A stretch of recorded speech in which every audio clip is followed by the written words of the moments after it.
Bilionário perde tudo após menina de rua fazer pergunta que derruba império corrupto.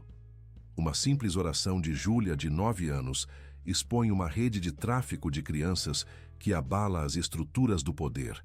Sua escolha entre dinheiro e compaixão mudará o Brasil para sempre. Antes de continuar com esta emocionante história, por favor, deixe seu like neste vídeo e se inscreva em nosso canal. Isso nos ajuda a compartilhar mais histórias tocantes como esta.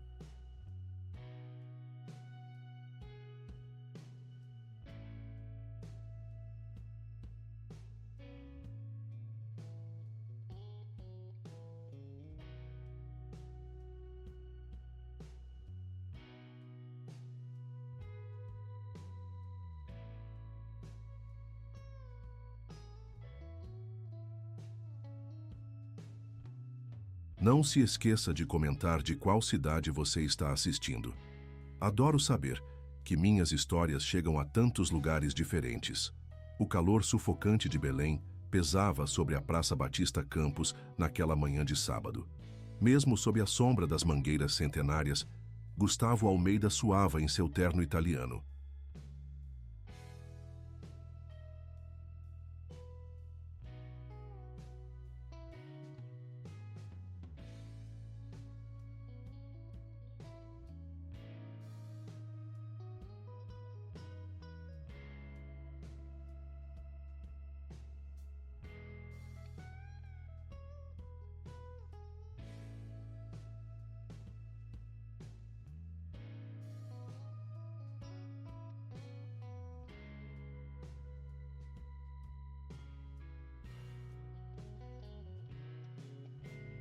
Sentado em um banco de madeira, ignorava a beleza das vitórias régias no lago artificial, enquanto deslizava o dedo pela tela do smartphone, verificando cotações e e-mails urgentes. Para ele, fim de semana era apenas um conceito vago, algo que outras pessoas tinham. Aos 45 anos, Gustavo havia transformado a pequena empresa de segurança que herdara do pai em um império avaliado em bilhões.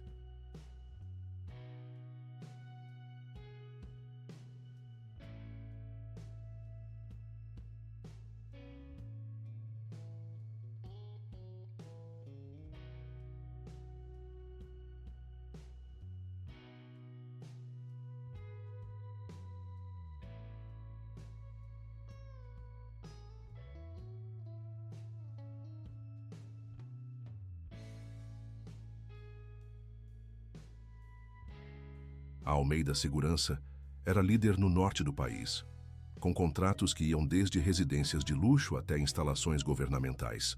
Seu nome era sinônimo de poder e influência, frequentemente estampado nas colunas sociais e revistas de negócios. Mas aquele sucesso tinha um preço que ele pagava diariamente. Um divórcio amargo 3 anos antes, um filho que mal falava com ele e uma solidão que nenhum de seus carros importados ou seu apartamento de cobertura no Umarizal conseguia preencher.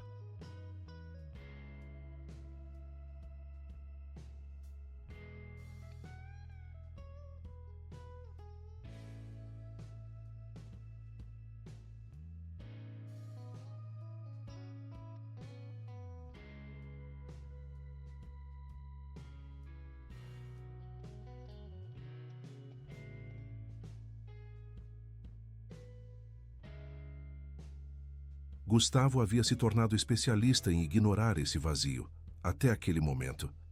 "Moço, posso rezar pelo senhor?" A voz infantil o tirou de seus cálculos mentais.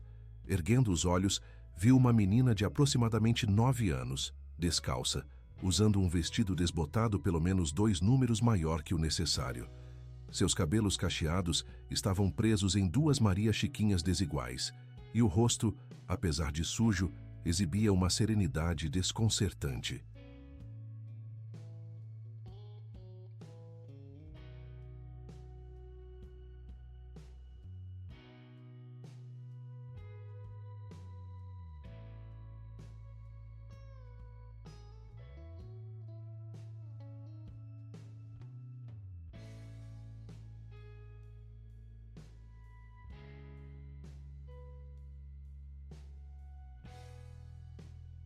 O quê? Perguntou Gustavo, certo de que havia entendido errado. Posso rezar pelo senhor? Repetiu a menina com uma convicção surpreendente para alguém tão pequeno. O senhor parece muito triste. Por um instante, Gustavo ficou sem reação. Em seu mundo, pessoas não abordavam estranhos para oferecer orações. Elas queriam algo: dinheiro, favores, contratos, influência. Inconscientemente, sua mão direita segurou o relógio de ouro no pulso esquerdo.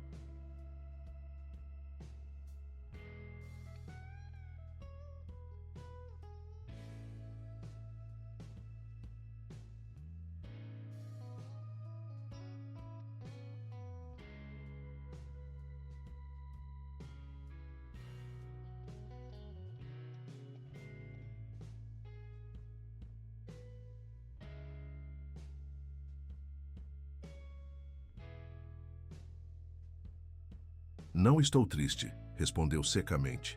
E não preciso de orações. A menina não se intimidou. Todo mundo precisa de orações, moço. Principalmente quem acha que não precisa. Havia algo naqueles olhos castanhos que o incomodava profundamente. Uma sabedoria que parecia deslocada em alguém tão jovem. Era como se ela pudesse ver através de suas barreiras cuidadosamente construídas. Como você se chama? Perguntou, surpreendendo a si mesmo com o interesse.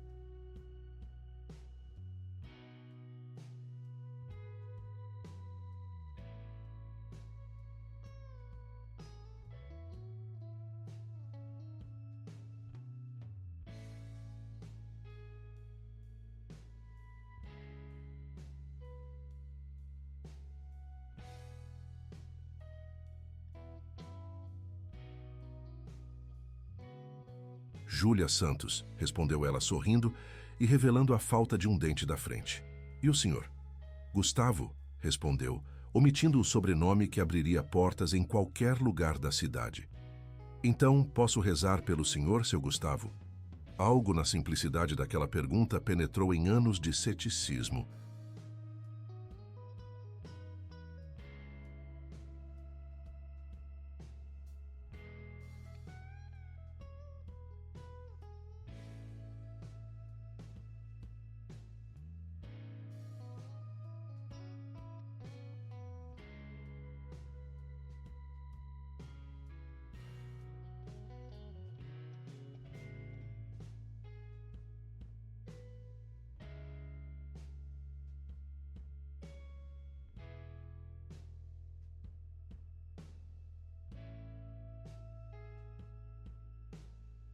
Olhando em volta para garantir que nenhum conhecido estivesse por perto, ele cedeu.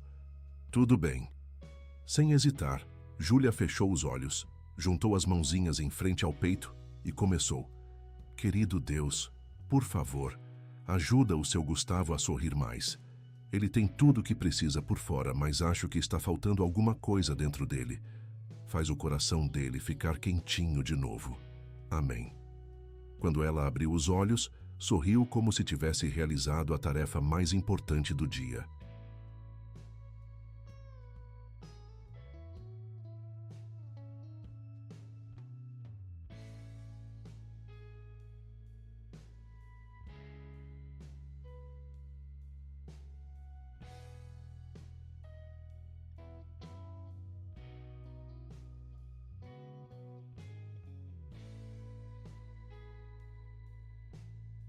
E talvez tivesse. Pronto, agora vai ficar melhor. Gustavo sentiu um nó na garganta que não conseguia explicar. Obrigado, disse, a voz mais rouca do que pretendia. Onde estão seus pais? O sorriso de Júlia diminuiu um pouco. Minha mãe foi morar com os anjos quando eu tinha 6 anos. Moro com minha avó. Ela apontou para um banco distante, onde uma senhora idosa observava atentamente a interação, visivelmente preocupada.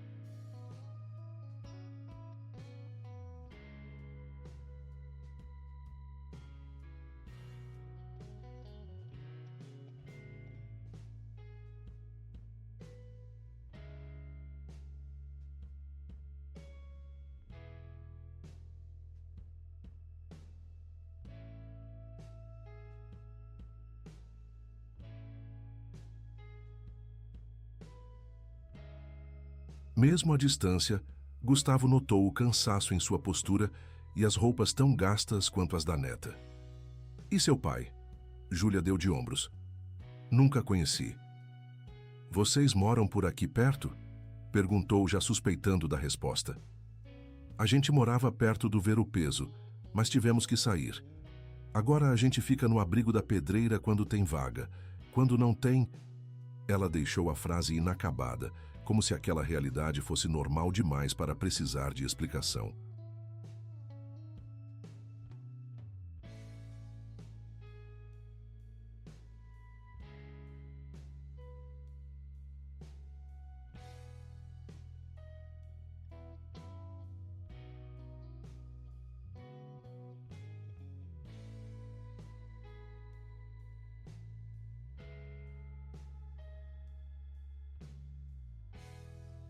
Gustavo olhou novamente para a senhora no banco distante, que agora se levantava com dificuldade, apoiada em uma bengala improvisada.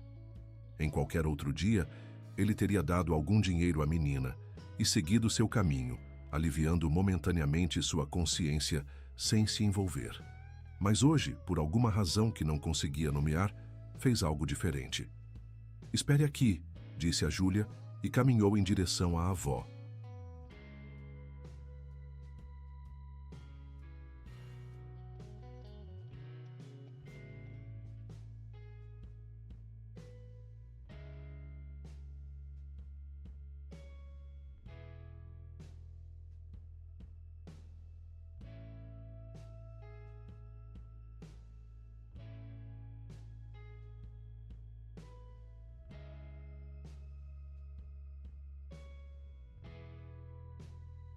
A senhora endireitou a postura quando ele se aproximou, uma dignidade evidente em seus olhos cansados. "Bom dia", começou Gustavo. "Sua neta estava conversando comigo." "Peço desculpas se ela o incomodou", disse a idosa, sua voz revelando um sotaque do interior. "Júlia às vezes é muito atrevida com estranhos."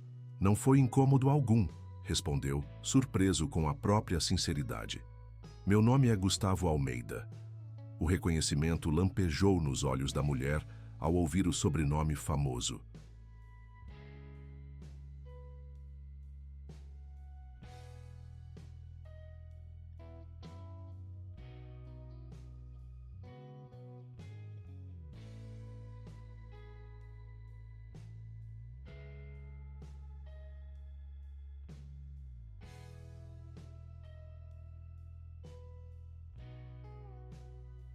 "Conceição Santos", apresentou-se ela com uma leve inclinação de cabeça.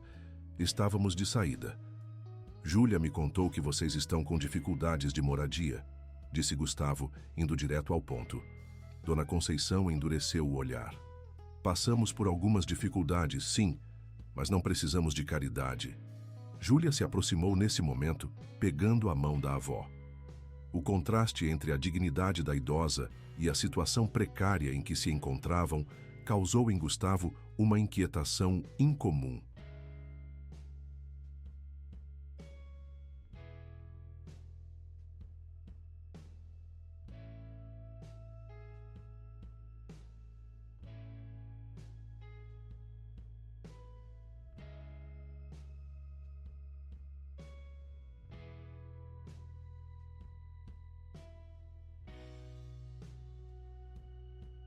"Não é caridade", disse ele, embora não soubesse exatamente o que estava oferecendo.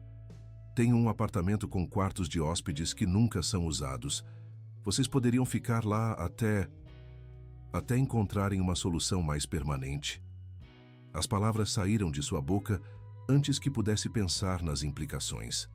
Carlos, seu motorista, que esperava discretamente a alguns metros, olhou para ele como se tivesse perdido o juízo.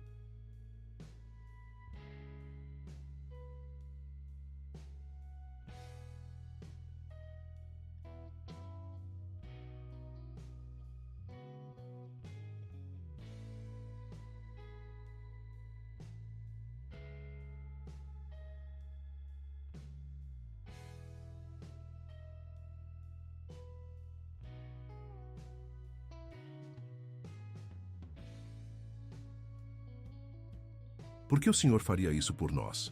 Perguntou Dona Conceição, a desconfiança evidente em sua voz. Era uma pergunta justa para a qual Gustavo não tinha resposta. Olhou para Júlia, que sorria para ele, como se soubesse exatamente o que estava acontecendo. Digamos que a oração da sua neta me tocou mais do que eu esperava. Dona Conceição estudou seu rosto por longos segundos antes de responder. Somos gratas pela oferta, mas não podemos aceitar.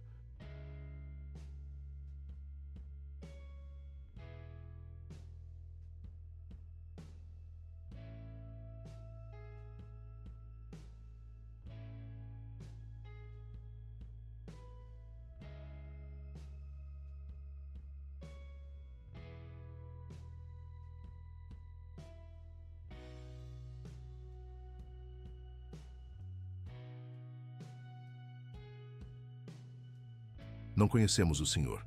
Vó, interveio Júlia puxando sua saia, o seu Gustavo é boa pessoa. Eu senti no coração como a senhora me ensinou. A velha senhora hesitou, olhando da neta para o homem bem vestido à sua frente. O orgulho lutava contra a necessidade prática. Só por alguns dias, concedeu finalmente. Até encontrarmos outra solução. Gustavo assentiu e fez um sinal para Carlos, que se aproximou ainda perplexo. Carlos, temos convidadas.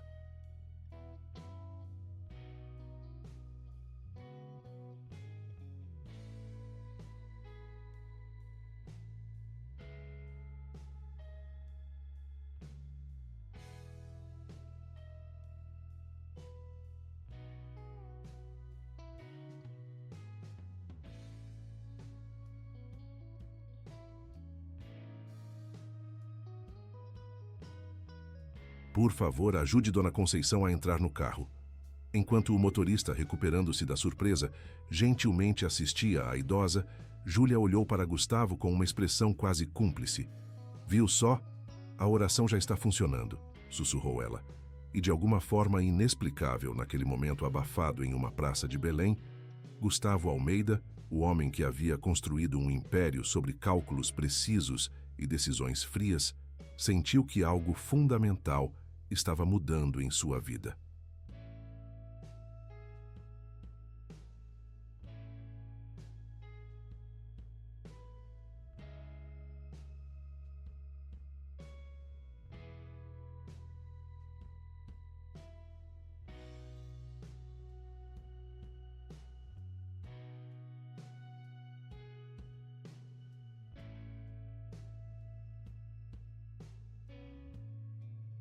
Não sabia que aquela simples interação com uma menina de rua seria o primeiro passo em uma jornada que abalaria as estruturas de poder da cidade e transformaria completamente sua visão de mundo.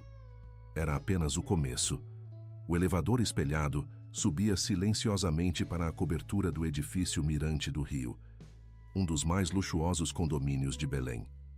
Carlos mantinha uma expressão neutra, embora seus olhos traíssem a perplexidade diante da situação.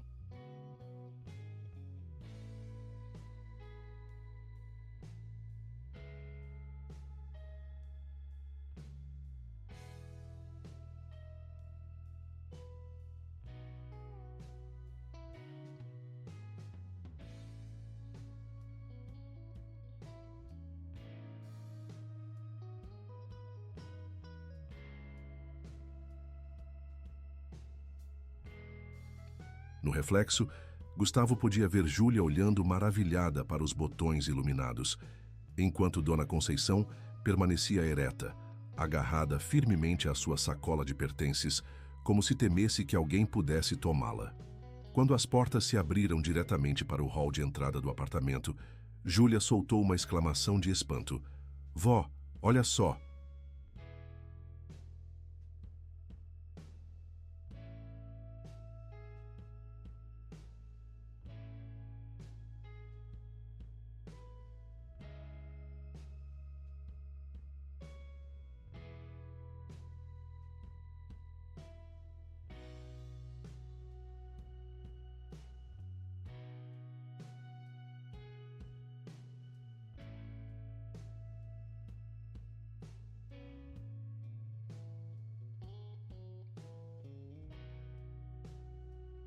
É uma casa dentro de um prédio.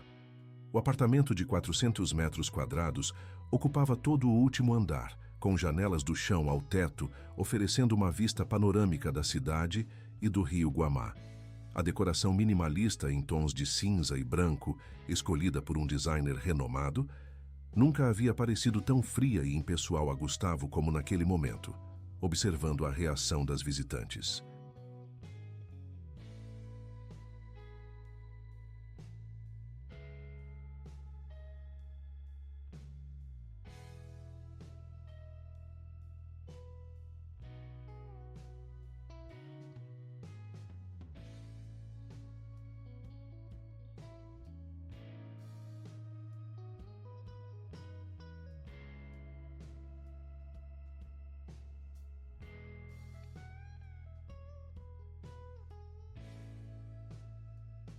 Regina, chamou ele, e uma mulher de meia idade impecavelmente vestida com um uniforme cinza apareceu imediatamente. Sim, senhor, respondeu a governanta, seu olhar rapidamente avaliando as duas desconhecidas com uma curiosidade bem disfarçada. Estas são Dona Conceição e Júlia. Elas serão nossas hóspedes por algum tempo.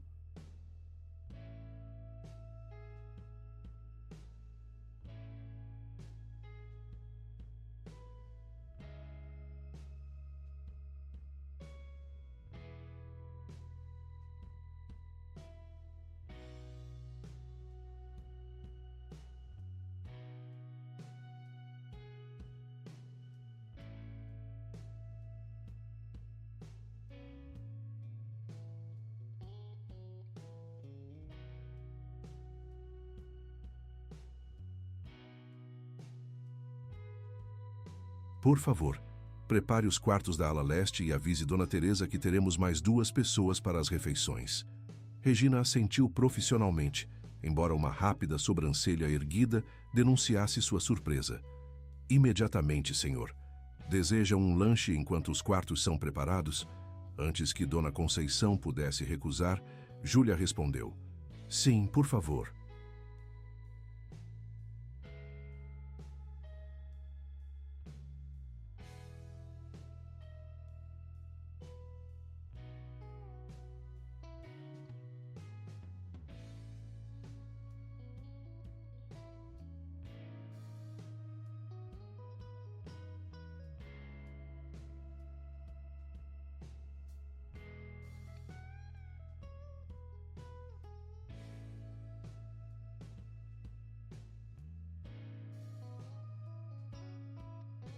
Estou com tanta fome que minha barriga está conversando com a da vó. A espontaneidade da menina quebrou momentaneamente o ar formal. Regina não conseguiu conter um pequeno sorriso. Venham comigo para a sala de estar. Vou pedir para Dona Teresa preparar algo especial. Enquanto Regina conduzia as convidadas, Carlos se aproximou discretamente de Gustavo. Senhor, tem certeza disso? Perguntou em voz baixa.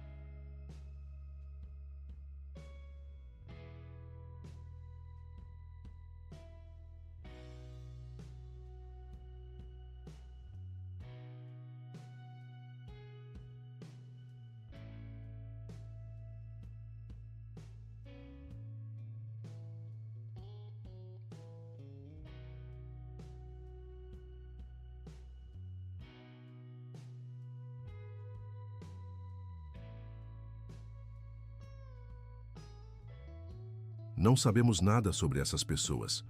Gustavo observou Júlia, que agora corria de janela em janela, exclamando sobre a vista, enquanto Dona Conceição a chamava para se comportar. Não tenho certeza de nada, Carlos, respondeu sinceramente, mas algo me diz que é a coisa certa a fazer. O motorista assentiu, ainda não convencido, mas respeitando a decisão de seu patrão.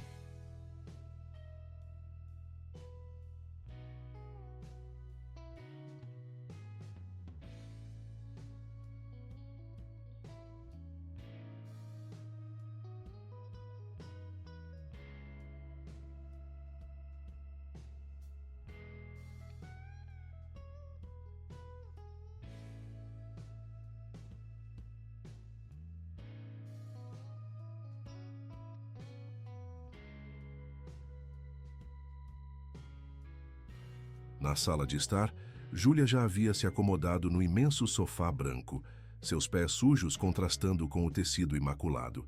Dona Conceição parecia horrorizada. "Júlia, saia daí, menina. Vai sujar o sofá do moço." Gustavo interveio. "Não se preocupe, Dona Conceição. É só um sofá, pode ser limpo." A idosa não parecia convencida, mas sentou-se na beira de uma poltrona, como se tentasse ocupar o mínimo de espaço possível.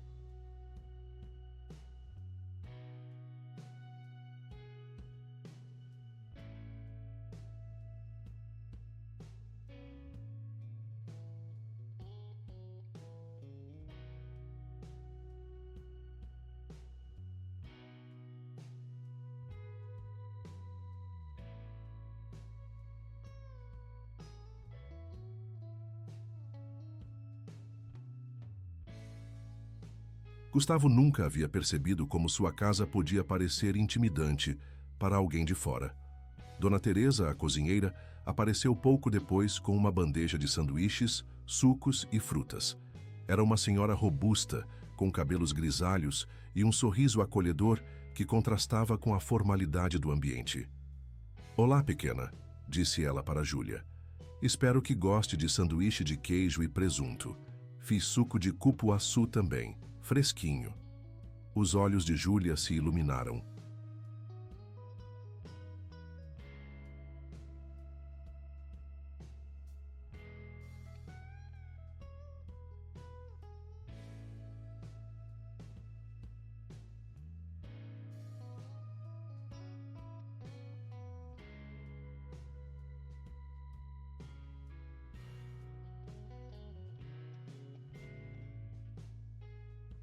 "Nossa, tem até cupuaçu aqui? Na casa mais alta da cidade?" Dona Teresa riu. "Claro, minha filha, estamos em Belém do Pará. Nem o ar-condicionado espanta nossas frutas daqui." A naturalidade com que Dona Teresa tratou as visitantes pareceu relaxar um pouco Dona Conceição. Gustavo percebeu como sua equipe doméstica, pessoas simples que ele mal notava no dia a dia, conectava-se muito mais facilmente com Júlia e sua avó do que ele próprio.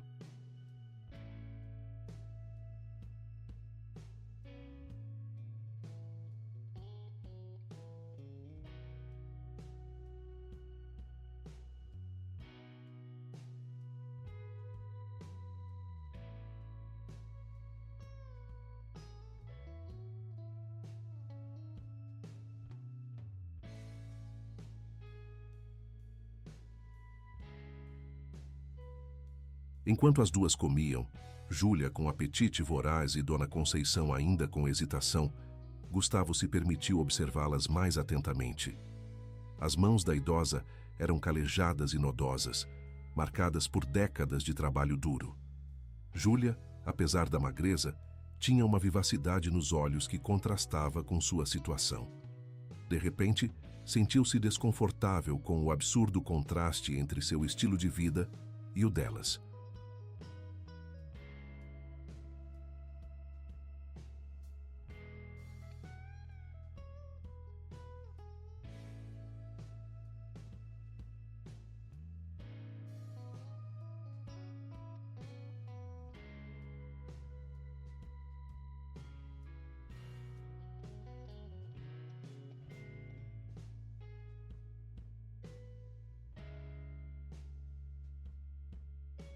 "Dona Conceição", começou ele sentando-se em uma poltrona oposta.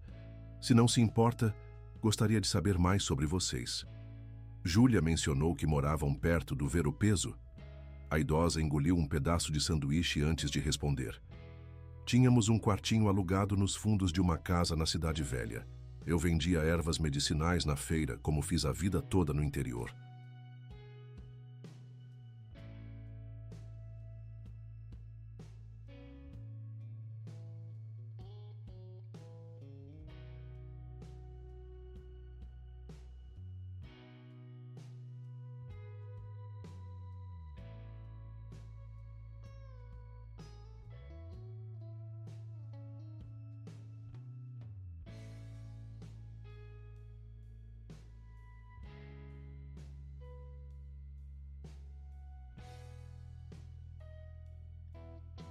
Mas o dono vendeu o imóvel para uma dessas empresas de turismo e tivemos que sair. E não conseguiram outro lugar. Os aluguéis subiram muito, explicou ela com dignidade. Minha pensão mal dá para a comida. Tentei entrar no programa de habitação, mas dizem que a fila é de anos. Enquanto isso, vamos nos virando. A senhora tem outros familiares que poderiam ajudar? Uma sombra cruzou o rosto enrugado. Não.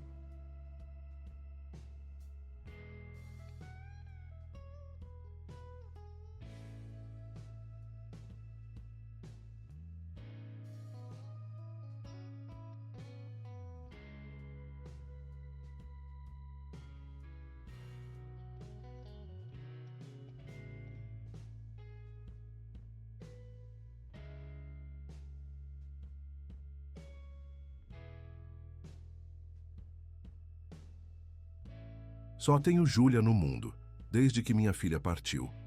Gustavo notou como ela evitou usar a palavra morreu perto da neta. E quanto ao pai de Júlia? Nunca assumiu, respondeu ela secamente, indicando que não desejava elaborar na presença da menina. Júlia, que havia terminado seu segundo sanduíche, interrompeu a conversa. Seu Gustavo, o senhor mora sozinho nesta casa enorme? A pergunta direta o pegou desprevenido. Sim, Júlia, moro sozinho. E não fica triste?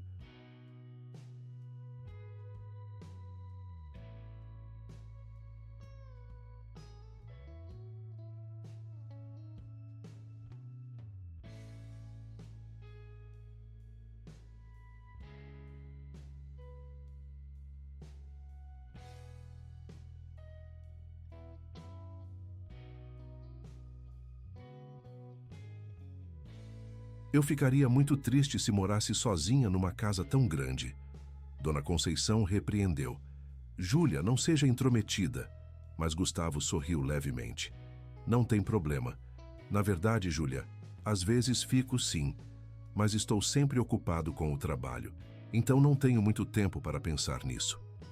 O senhor não tem família? Insistiu ela. Tenho um filho, Lucas.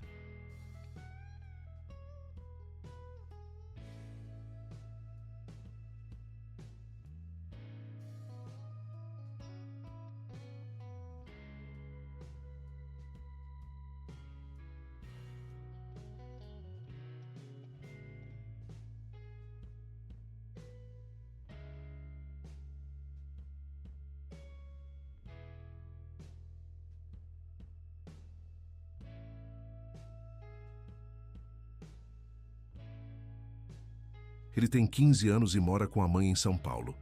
E por que ele não mora com o senhor? Júlia! Dona Conceição estava visivelmente embaraçada. Isso são perguntas que se faça?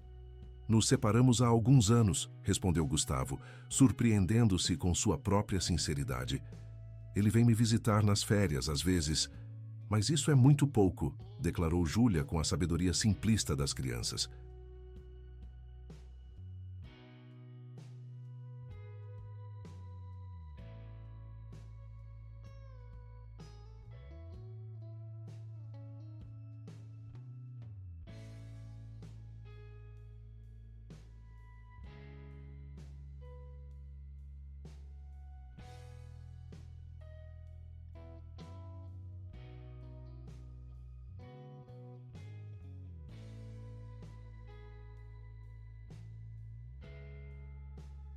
A avó diz que família deve ficar junta mesmo quando é difícil. Regina apareceu nesse momento, providencialmente interrompendo a conversa. Os quartos estão prontos, senhor. Gostaria que eu mostrasse as convidadas? Por favor, concordou Gustavo, sentindo um estranho alívio por escapar das perguntas incisivas de Júlia. Enquanto Regina conduzia as duas pelo corredor, Dona Teresa começou a recolher a bandeja. São pessoas boas, patrão, comentou ela baixinho.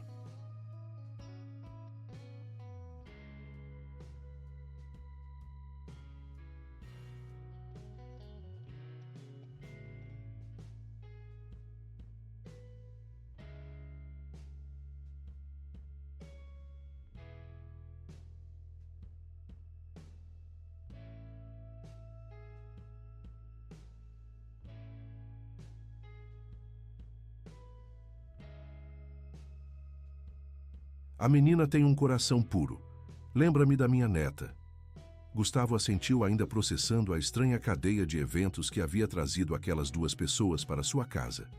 Olhou para o relógio. Eram apenas 11h45 da manhã. Parecia que se havia passado um dia inteiro, desde que saíra para sua caminhada habitual no parque. Seu telefone vibrou. Era Eduardo Marques, diretor financeiro da empresa, provavelmente ligando sobre alguma questão urgente do trabalho.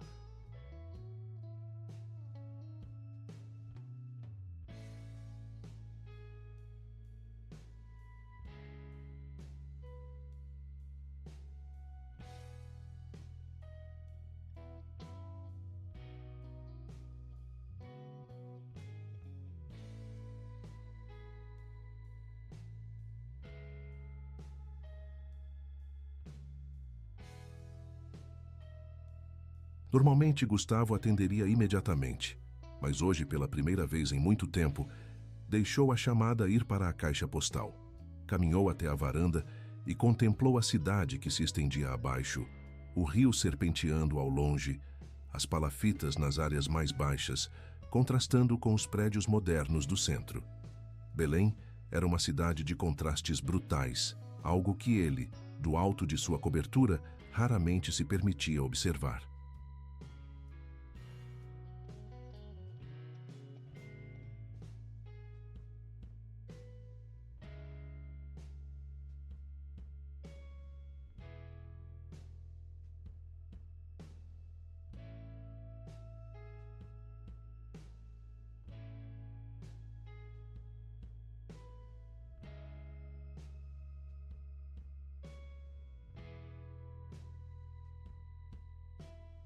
O senhor tem a cidade inteira nos pés, disse uma voz atrás dele.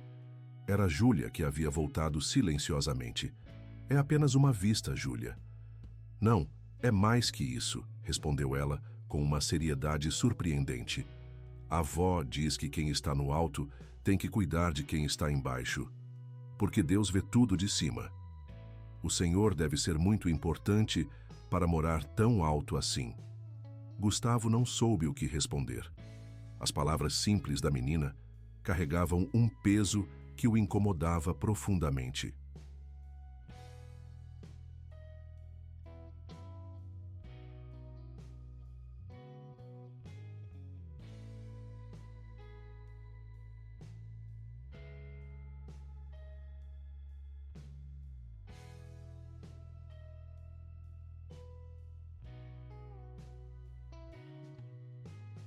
O quarto que a moça nos mostrou é maior que nossa casa inteira, continuou Júlia, mudando de assunto com a volatilidade típica da infância.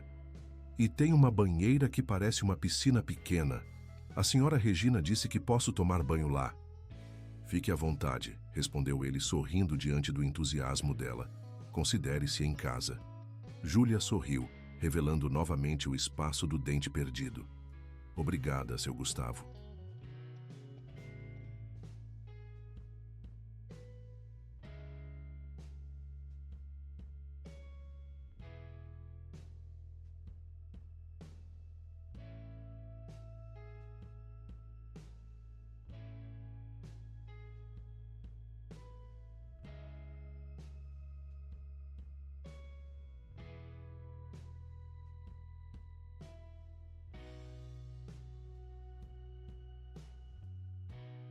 Eu sabia que o senhor era uma pessoa boa. Como você poderia saber isso? Você mal me conhece. Eu sinto aqui, respondeu ela, colocando a mão sobre o coração. A avó me ensinou a sentir as pessoas. Tem gente que é brilhante por dentro, mesmo quando tenta esconder. Mais uma vez, Gustavo se viu sem resposta. Havia algo na simplicidade daquela criança que desarmava completamente suas defesas habituais. Vá tomar seu banho, Júlia.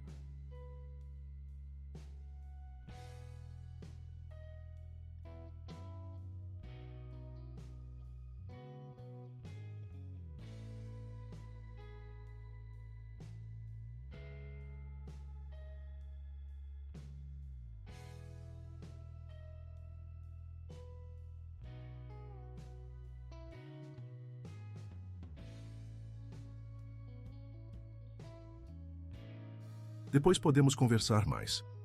Enquanto ela corria de volta pelo corredor, Gustavo tentava entender o que estava acontecendo com ele. Em menos de 2 horas, havia convidado 2 desconhecidas para sua casa, ignorado uma ligação de trabalho em pleno sábado e se visto envolvido em conversas sobre família e bondade, temas que normalmente evitava a todo custo. Seu telefone vibrou novamente. Eduardo estava insistindo. Com um suspiro, atendeu.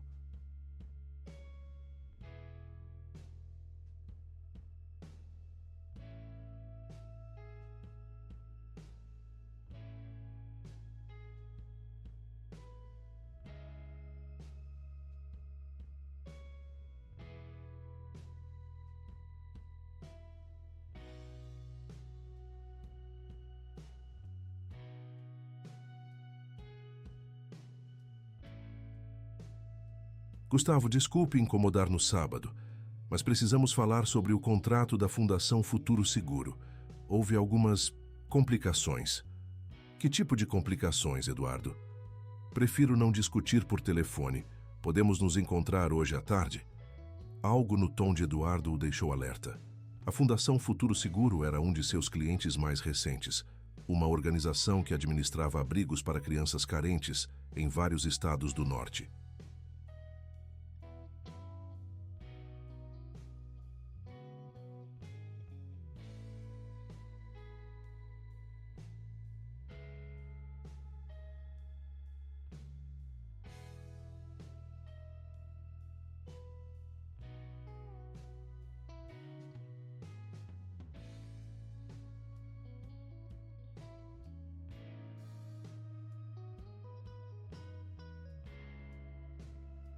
Estarei no escritório às 3, respondeu finalmente.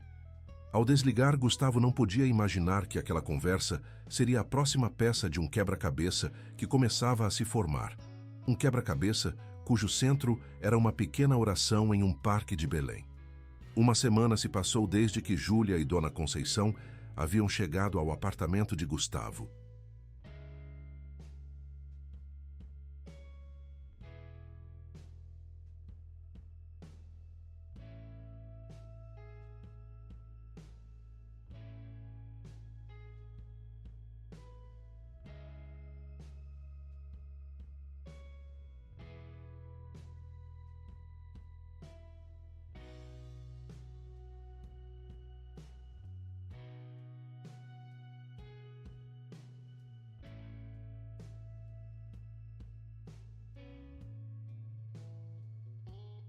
O que deveria ser uma solução temporária começava a adquirir um ar de permanência, não por insistência das hóspedes, mas porque o próprio Gustavo não havia mencionado nenhum prazo para sua saída.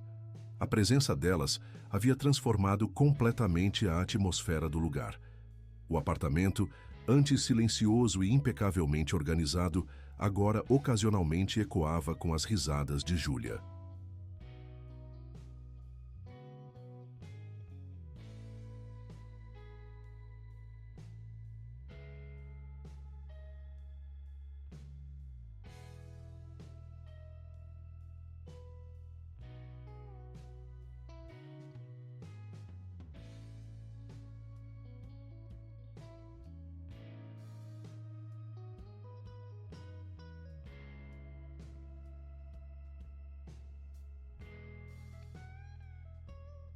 Pequenos sinais de vida começavam a aparecer.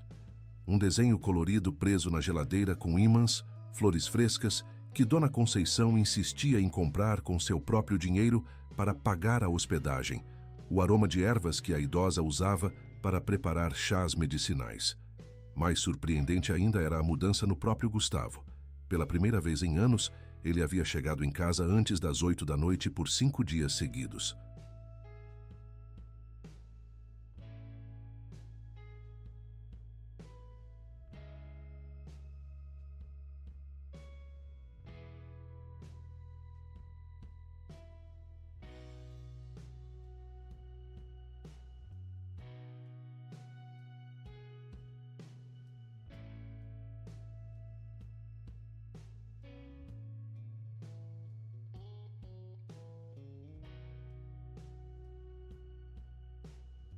Em vez de trancar-se no escritório com uma garrafa de uísque e relatórios financeiros, agora passava pelo menos 1 hora conversando com suas hóspedes após o jantar.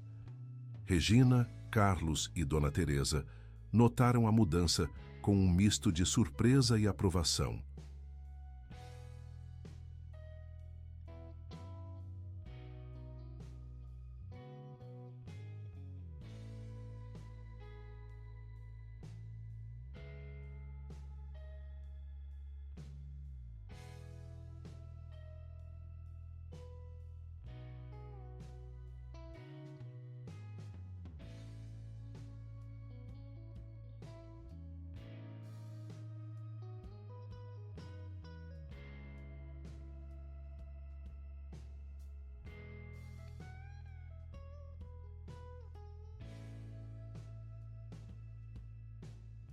Naquela manhã de sábado, Gustavo tomava café na varanda enquanto lia as notícias no tablet, quando Júlia apareceu, já vestida com roupas novas que Regina havia comprado para ela.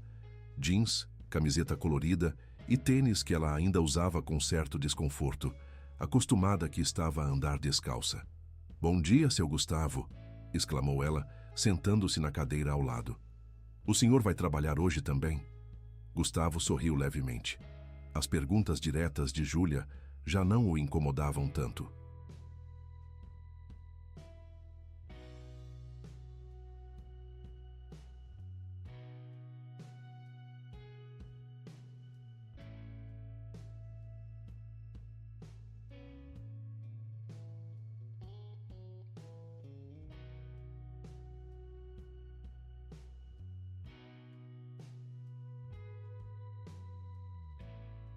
"Não, hoje não. Por quê?" "Porque a avó disse que hoje é dia de visitar nossa amiga Marlene no abrigo e eu queria que o senhor viesse com a gente." A menção ao abrigo despertou uma lembrança da conversa com Eduardo na semana anterior.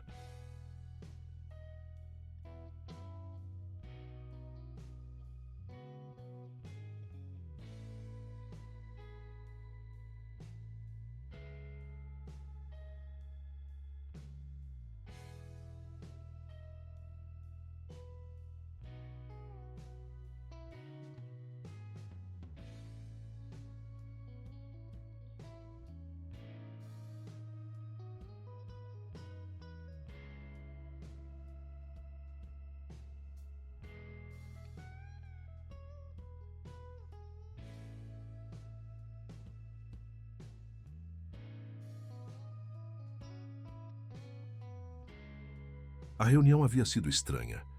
O diretor financeiro parecia nervoso ao explicar que a Fundação Futuro Seguro estava solicitando uma expansão significativa dos serviços de segurança para suas instalações, incluindo monitoramento avançado e controle de acesso. O valor do contrato havia praticamente triplicado, algo incomum mesmo para um cliente importante. "O abrigo onde vocês ficavam?" perguntou, tentando afastar as preocupações do trabalho. "Sim, o da pedreira."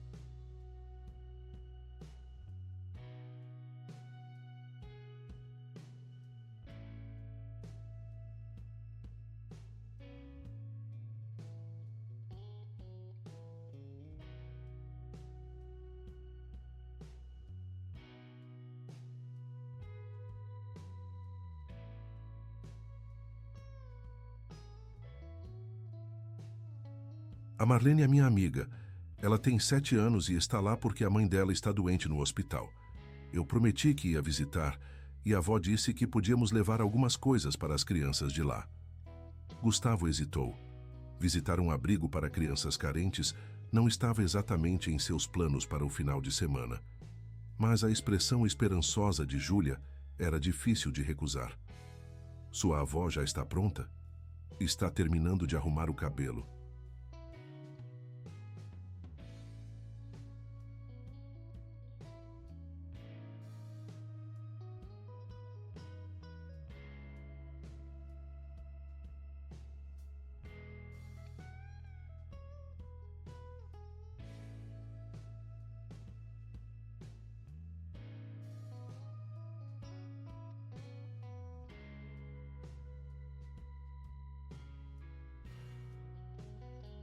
Ela sempre demora quando vai sair, confidenciou Júlia com seriedade cômica.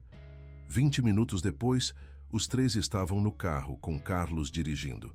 Dona Conceição insistira em levar 2 sacolas, uma com frutas compradas na feira e outra com pequenos pacotes de biscoitos que ela havia guardado das refeições no apartamento. Não precisava se incomodar com isso, Dona Conceição, disse Gustavo, observando o cuidado com que ela organizava os presentes. Não é incômodo nenhum, seu Gustavo.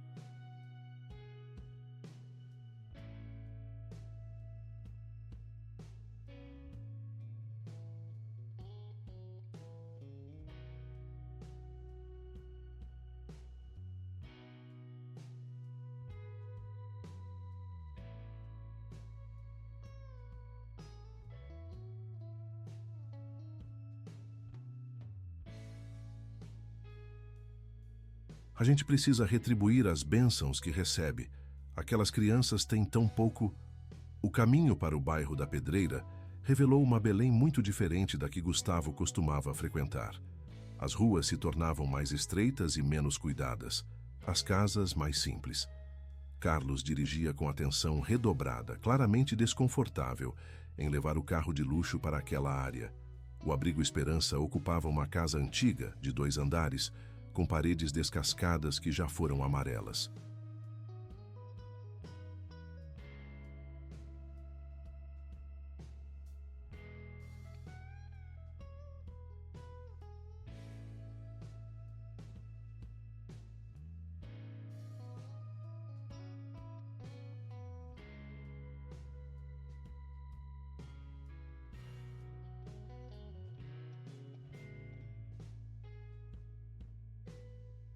Uma placa simples identificava o local, e um pequeno pátio na frente abrigava algumas crianças que brincavam sob a supervisão de 2 mulheres.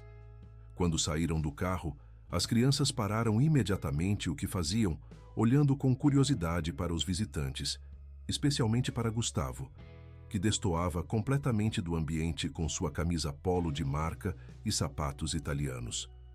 Júlia! Uma menina pequena de cabelos crespos presos em várias trancinhas correu em direção a eles.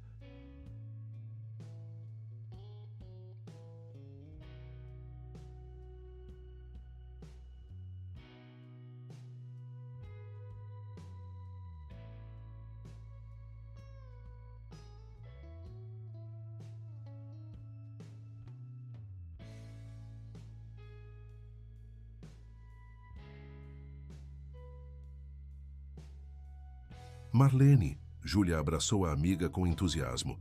Eu trouxe minha avó e o seu Gustavo para te conhecer. Marlene olhou para Gustavo com olhos arregalados. Ele é seu pai? Não, boba. Ele é nosso anjo da guarda, respondeu Júlia com naturalidade, fazendo Gustavo sentir uma estranha mistura de embaraço e orgulho. Uma das supervisoras se aproximou, uma mulher de meia idade com expressão cansada, mas gentil. Olá, Dona Conceição. Que bom ver a senhora.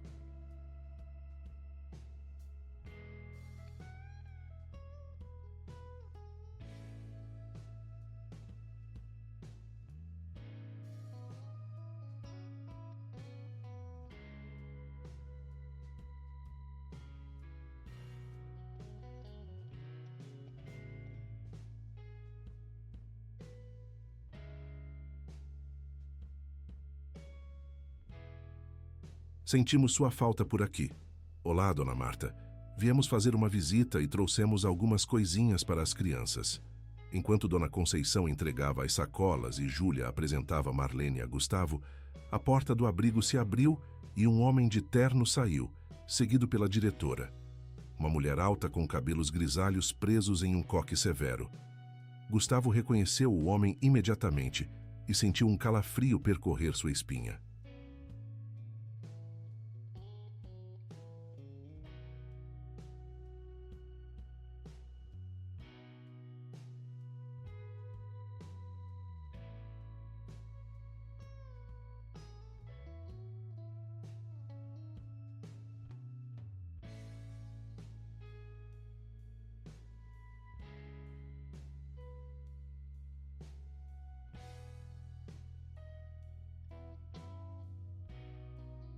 Era Renato Vieira, gerente regional da Fundação Futuro Seguro, com quem havia se reunido algumas vezes para discutir contratos.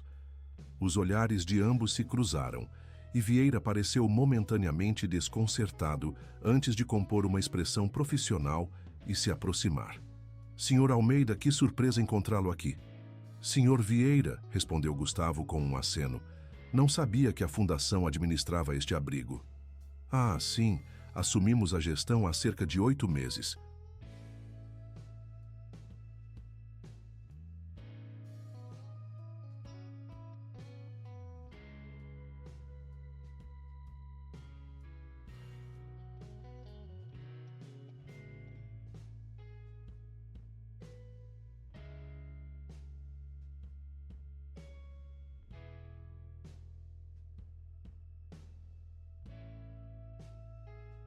Parte do nosso programa de expansão na região norte. Vieira olhou curiosamente para Júlia e Dona Conceição. Vejo que está acompanhado. Antes que Gustavo pudesse explicar, Júlia interveio. O seu Gustavo é nosso amigo. Ele está deixando a gente morar na casa dele porque somos especiais. Vieira ergueu as sobrancelhas, mas manteve o sorriso profissional. Entendo. Não sabia que tinha interesse pessoal em projetos sociais, sim, senhor.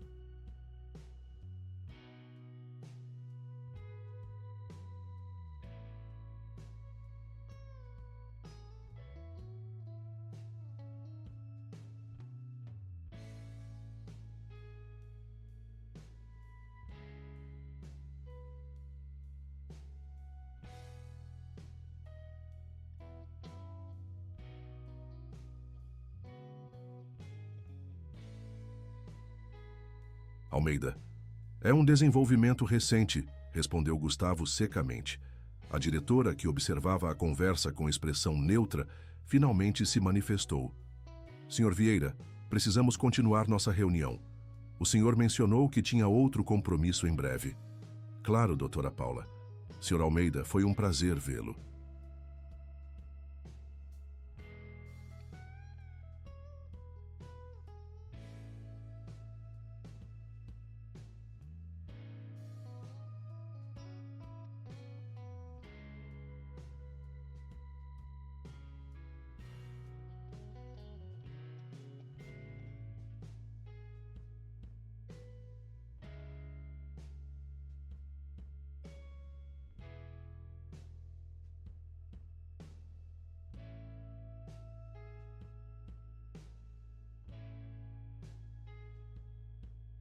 Conversaremos na próxima semana sobre a expansão dos serviços?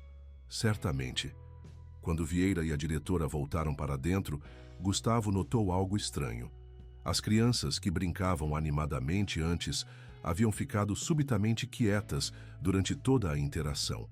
Algumas olhavam para o chão, outras haviam se afastado para um canto do pátio. Apenas Júlia e Marlene pareciam alheias à mudança de atmosfera. Vamos entrar? Convidou Dona Marta.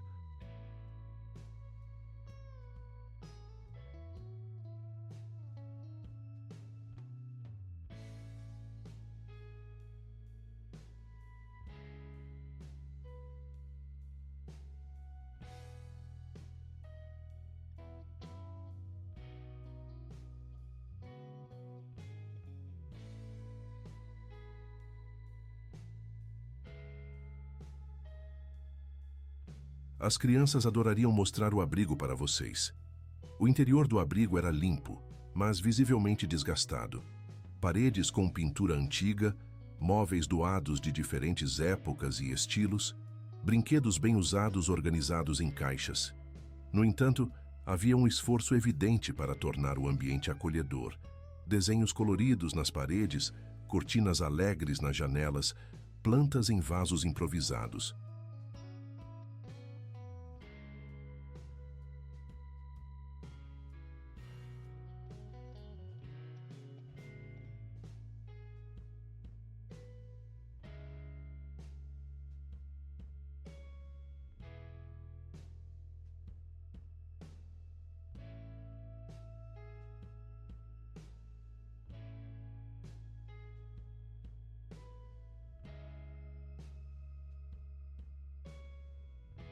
Enquanto Júlia e Marlene corriam na frente, guiando a visita oficial, Gustavo aproveitou para conversar discretamente com Dona Marta.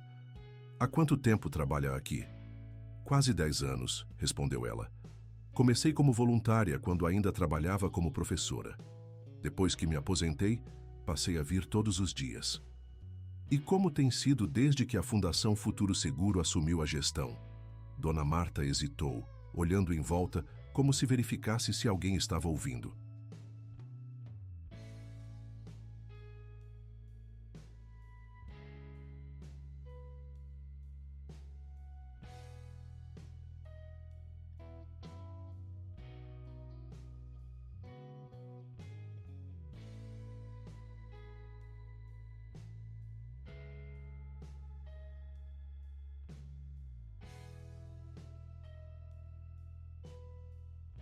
Melhorou em alguns aspectos.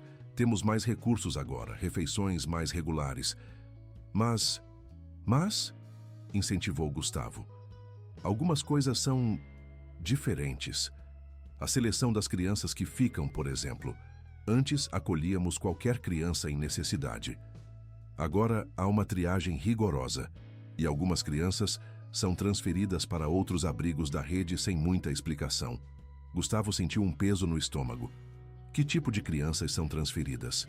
Dona Marta baixou ainda mais a voz.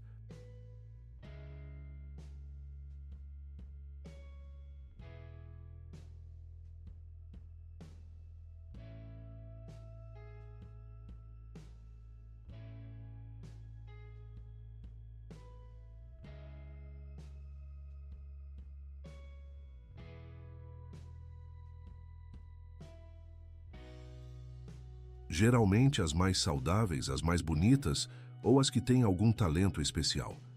Dizem que vão para abrigos com melhores estruturas, mas ela não completou a frase, mas não era necessário. Um alarme soava na mente de Gustavo, conectando-se às preocupações que Eduardo havia expressado na semana anterior. Nesse momento, foram interrompidos por Júlia, que voltava correndo com Marlene. Seu Gustavo, o senhor sabia que a Marlene sabe tocar flauta? Ela é super talentosa.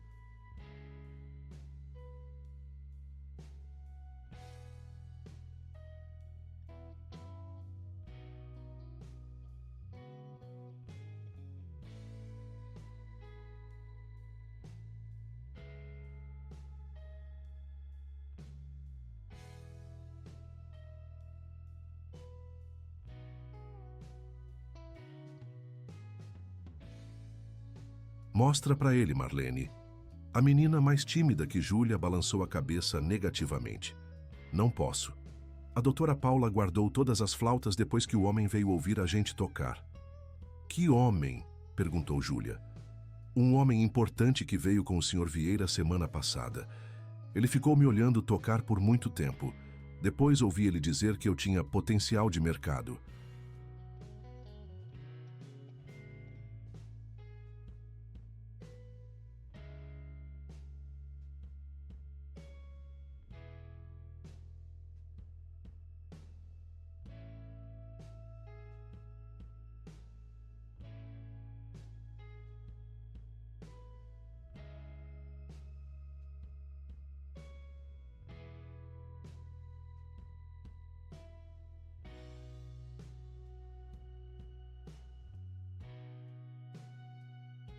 Não sei o que é isso, mas não gostei do jeito que ele falou. Gustavo e Dona Marta trocaram olhares preocupados. Antes que pudessem explorar mais o assunto, ouviram passos firmes no corredor.